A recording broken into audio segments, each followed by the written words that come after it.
When I'm compiling a list of my favourite cocktails to go in the book, it's going to be dominated by boozy stirred drinks. That is my default style of drink, but this one that's going in is a sour. When you look at the recipe, it's obviously a variation on a Tommy's Margarita. The big variation is it's a split of tequila and mezcal, which got me really interested because I have been getting much more into mezcal cocktails in the last couple of years.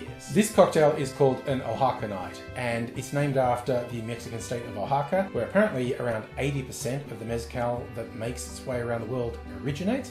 There are 10 states that legally can make a drink and sell it as mezcal. Technically, actually, this is all mezcal because all tequila is mezcal. Like bourbon is a whiskey that meets a particular set of rules, tequila is a mezcal that meets a particular set of rules. Even some people who like tequila are a bit iffy, or can be a bit iffy, about mezcal. Of course, mezcal is not one thing. Different makers will make really unique styles. There is as much variation in the flavors and profiles of mezcal as there are in whiskeys, but the thing that stands out is the smokiness. That comes from the preparation. They're both made from agave, but with tequila, the agave heart is steamed, and with mezcal, the agave heart is roasted, which brings in that smokiness. And speaking about the tasting notes, that's of course a subjective thing. It can be something you learn how to draw out the flavors. Let's be honest, it can be a little bit wanky. Not so much with tequila and mezcal, but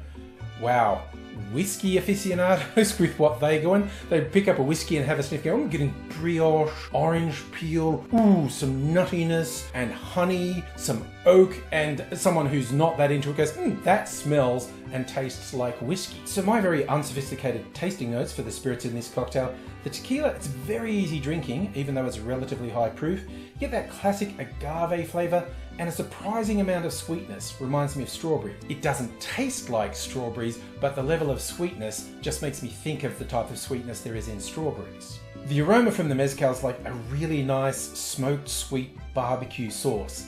The taste is actually lighter than the nose suggests. I find it's very smooth, and it leans more towards having some light citrus notes, and the smokiness is not coming through as strongly when you drink it.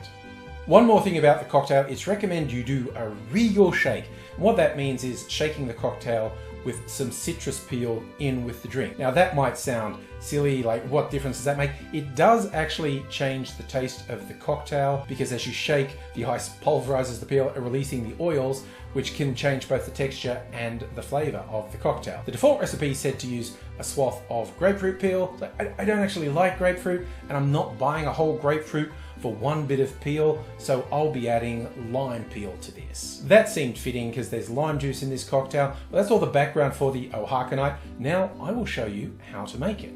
In a shaker, put 1 ounce or 30 mils of blanco tequila, then 1 ounce or 30 mils of mezcal, then add 22.5 mils, 3/4 of an ounce of lime juice, 22.5 mils, 3/4 of an ounce of honey syrup, then 3 dashes of Angostura bitters, and add the citrus peel you're going for the regal shake. Add ice to the shaker, shake that for 10 to 15 seconds to get chill and dilute the drink and get some of those citrus oils working through it as well. Then I'm straining that into a chilled Nick and Nora glass. I'm garnishing it with a dried lime wheel. You could of course use a fresh lime wedge as the garnish. I just happen to have the dehydrated lime wheels, so I thought I'd go with that. I love the color you get, like 3 dashes of bitters is more than you get in a lot of cocktails, and it's really lent color to it because it's colorless, the actual spirits in here, or close to colorless, slightly yellow in the mezcal, but it's got a really lovely hue. Let's see if it's as good as I remember it. It is genuinely as good as I remember. This was on my top 10 list in 2024. The difference between a Tommy's Margarita and a classic one is the Tommy's doesn't have the orange liqueur that you get in a classic margarita. It comes from a restaurant that was called Tommy's, and they wanted to really highlight the agave. They thought the orange was a distraction.